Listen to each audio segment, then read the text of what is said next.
Now, as we look back at the last 5 years of NDA-2 and the performance of the Modi government on the economy, who better to join us than Professor K.V. Subramaniam? He is someone who was intimately involved in Nirmala Sitharaman's budget making till not too long ago as Chief Economic Advisor to the government. Appreciate your joining us, Professor Subramaniam. Give us what you believe is the biggest takeaway at the end, this final budget of the 10 years of the Narendra Modi government. What for you is the biggest talking point? Rajdeep, to me, this is a judicious budget. It's a non-populist one, and it's a visionary one. It's judicious on the fiscal part, very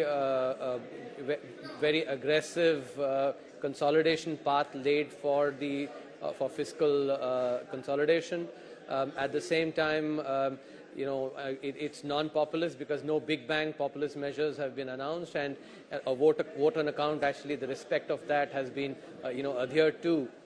At the same time, it's visionary because on three counts primarily. If you take a look at the 1 lakh crore provision that has been made for innovation, 50-year zero-interest loans, I think that will make a big difference in furthering innovation. You would recall in the 2020-21 economic survey, we'd written on various aspects of innovation that India needs to work on. India had broken for the first time into the top 50 among innovative countries, and if India has to be among the top 3 economies in the near future, then I think it has to start belonging in the top 10 in terms of innovation. And I think this provision, a very large provision, I think will go a long way. The capital expenditure spending, an increase of 11.1%, which translates into 1,11,000 crores, which is a large amount, and comes on the back of a 35% increase in the last year. Third part, which is the incentives given to states for capital expenditures. You would recall last year there was a provision of 1.3 lakh crore, of which 98,000 crores has already been utilized by states, and that has led to a 47% increase in capex spending by states. So I think doubling down on that and also providing greater provision for zero interest loans in tourism as well. I think those are very, very visionary steps. Also, I'm waiting for some of the details to come on the solar panels. That could have an important impact on the power sector. But at this point in time, I think it's hard to react on that particular announcement. The reason I asked you to give me the bigger picture, not just the interim budget, look at the bigger picture over the last 10 years. I've done this show comparing 2004 to 2014 and then comparing it 2014 to 2024. I've heard the opposition say, look at growth rate figures between 2004 to 2014 are much better than they've been between 2014 and 2024, for instance, and suggesting that many of the measures that have been announced, for example, including the Lakpati Didi scheme, the fact that self-help groups will transform the lives of millions of women, according to the opposition, this is something which is a continuity of what was happening between 2004 and 14. The likes of Ila Bhatt, Seva were long there in this field, encouraged by government. So is this about continuity the last 10 years for you? What for you is the biggest change compared to 2004 to 14? Rajdeep, I've been on record saying that the 2004 to 2014 decade was a lost decade. At a time when China was growing at 12%, before the global financial crisis, the entire global economy was growing so well. You know very well that a rising tide lifts all boats. But at the same time, when a tide is actually going down, that's when registering growth becomes very difficult. So in a global economy which is actually struggling to grow at 2.5%, we are now growing at 7% plus. And you would recall, you've done the interviews before, in the amidst the COVID crisis on the 31st of August of 2020, I had said that we will grow at 7% plus, and that has happened. And that is amidst a very difficult global scenario. So I think it is important to keep that in mind. if we look at the response to the crisis as well, India, had double-digit inflation during the after the global financial crisis. The average inflation was about 9.5% in that decade. In contrast, inflation now has been 5.5%, and India had become part of the fragile five. Now, we're actually part of the top five economies and aspiring to be part, to grow into top three economies. So I think as they say in Hindi, "Doodh ka doodh, pani ka pani." Actually, the numbers are very clear. The economic performance has been far better in the last 10 years, especially on inclusive growth. Leave alone the cronyism that 2004 to 2014, some of the crony lending and the real, problems on the financial sector that had been built up, all that has been cleaned up. And now, if you look at the credit that's growing, non-food credit, net out the personal loans, it's growing at 13%. NPAs are really down. So I think absolutely there's no doubt that the economic performance has been far better than the lost decade of 2004 to 2014. You're calling it the lost decade. Now, one of the other arguments that has been made by your predecessors from 2014 is to look at those at the bottom of the pyramid, suggesting income inequalities have grown. Today, the finance minister said real incomes have risen by 50%. And that has led to some skepticism within the opposition ranks. They seem to suggest that those at the bottom of the pyramid have seen their wages remain almost static, and income inequalities have widened. 60% of income goes roughly to about 10% of the population. How do you respond? Is that the big challenge going ahead? Assume that this government wins another election, as many believe it will.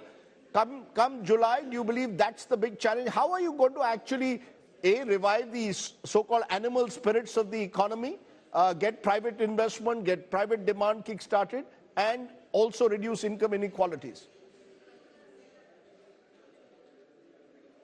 So firstly, I don't know what numbers you are looking at and who are you quoting, but if you actually look at credible analysis done by folks like Dr. Arvind Panagaria, he's actually looked at the PLFS data, and he actually shows that during COVID, income inequality has actually declined, not increased. So I think that's a narrative that actually is not backed by data clearly.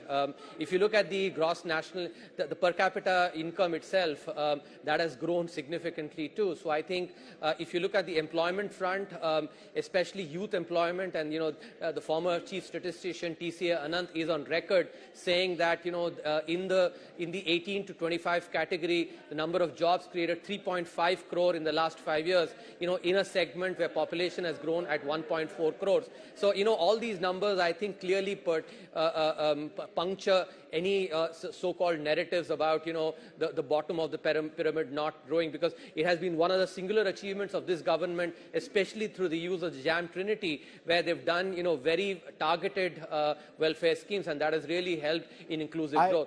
As for the I was quoting, you said, Mr. Subramaniam, sorry, you asked who was I quoting? I was quoting former Finance Minister P. Chidambaram here, whose statement said the government is either callous or ignorant to the fact that the top 10% own 60% of the nation's wealth and earn 57% of the national income, and that income inequality, he contends, has widened significantly. You're saying that's an achievement you believe that there's an achievement in terms of those at the bottom of the pyramid have been looked after. Am I correct? So, let me respond, Rajdeep. I think Mr. Chidambaram's credibility now is not believed by too many folks. I think, I'm sure you've seen that video where he actually had questioned about the, digital infrastructure, what is happening, and, and look at everything that he says, actually the opposite happens. So I think his credibility is actually, we would rather not talk about it. Let's talk using data, and I think when you look at that, it is very clear that there has been very good growth at the bottom of the pyramid. I quoted data from, Dr. Panagaria's study. I quoted data on employment as well. One important parameter, I think, which many of you actually may not have noticed, if you look at the labor force participation ratio of females, that has increased from about 25% to 41% in the rural areas in particular. That's a 16% increase in a 5-year period, which has happened because of the the LPG, free LPG that's been provided, the Nal Se Jal, which actually earlier, women had to actually travel large distances to fetch a bowl of water, or they had to actually spend a lot of time, and breathe polluted air. Now, actually, they're becoming far more productive, and that is why they're able to contribute, in the labor market as well. These are all signs of actually progress that has happened in a very inclusive manner. So if you go by the data, I think, a lot of these narratives that, folks like Mr. Chidambaram talk about, that I think right. don't hold water. Now let me talk about the data that you said on women's employment is challenged by saying this is unpaid employment. In fact, it is contentious data. But I want to ask you one final question. What, according to you, therefore, going ahead is the biggest? Let me respond to that. What, according to you, sir, going ahead is the biggest challenge? Going ahead, where do you believe is the biggest challenge if we are to move towards what the Prime Minister calls is Viksit Bharat? So let me respond to that, Rajdeep. I took that into account. Actually, even if it is, you look at women, they are contributing to the work that their spouses are doing, or it's part of agricultural work, that has happened because they actually, the drudgery in the kitchen has actually reduced and they've become more productive, which is why they're able to contribute. That is something which is productivity improvements that, any economist actually worth his or her salt cannot ignore. So I think that is something which is important to make. You cannot dismiss just because it is an increase, in unpaid work. That doesn't mean that, productivity, that's coming from productivity improvements from other steps that have been taken. Now, let me come to the challenges that you've talked about. I think I will signal a couple of them. I think it's important to follow up on some of the reforms that had been announced in 2020. I will particularly take the case of labor reforms. The bill has been passed. I think it is important to complete that. The subordinate legislation for that, in coordination with states, need to be brought in so that the cost of labor really goes down, and labor reforms are actually ushered in. At the same time, I would also mark out some of the compliances on manufacturing. I think that also needs to be worked on. Some of the power sector reforms, I think, especially smart metering, that needs to be completed at the state level. Our discoms need to be made healthier, and overall power costs need to be reduced so that manufacturing can increase. And I think a trend which actually is happening at the state level, that is something that we have to make sure that it does not catch too much. There are many states that are just distributing freebies.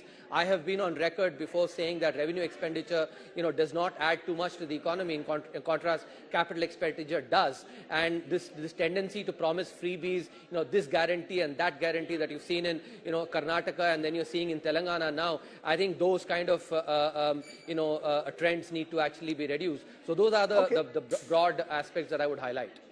There's, of course, Modi ki guarantee, and there are the guarantees that you claim that the opposition state governments are doing. You want to make a quick distinction between the two? Is there a distinction between Modi ki guarantee and what the opposition guarantees? Is Ladli Behna for you, for example, in a state like Madhya Pradesh, a guarantee which needs to be carried forward or not? So let me, bring the example of PM Kisan, for instance. There's a very nice piece of research that's been done by Pulak Ghosh at IIM Bangalore and this PhD student from University of Chicago, where they've shown that PM Kisan has actually led to increase in investment. And if you would recall, when PM Kisan was announced, I was the chief economic advisor, and actually I had argued at that time that by reducing some of the left tail risk, it will bring in investment, and that is exactly how it has happened. That's a welfare scheme that has actually delivered on economic value. If you similarly look at the Swachh Bharat Abhiyan, or you look at the PM Awas Yojana, and I think that has helped asset creation at the bottom of the pyramid. You would understand very well, you come from a middle class family yourself. A house actually is something that is actually own house is a very important aspect, and so many houses have been created. And I think, if by last count, about 2.5 crore houses have been created at the bottom of the pyramid. These are all aspects that I think the guarantee that is being spoken about here actually is one that shows up, in the poor people's life and really enhances the quality of their life. That is, I think, what, from an economic perspective, really makes a difference to their lives. Okay. Professor K.V. Subramaniam, always a pleasure talking to you. Thank you very much for giving us your perspective on what you believe have been the challenges and the achievements of this government. Thank you so much.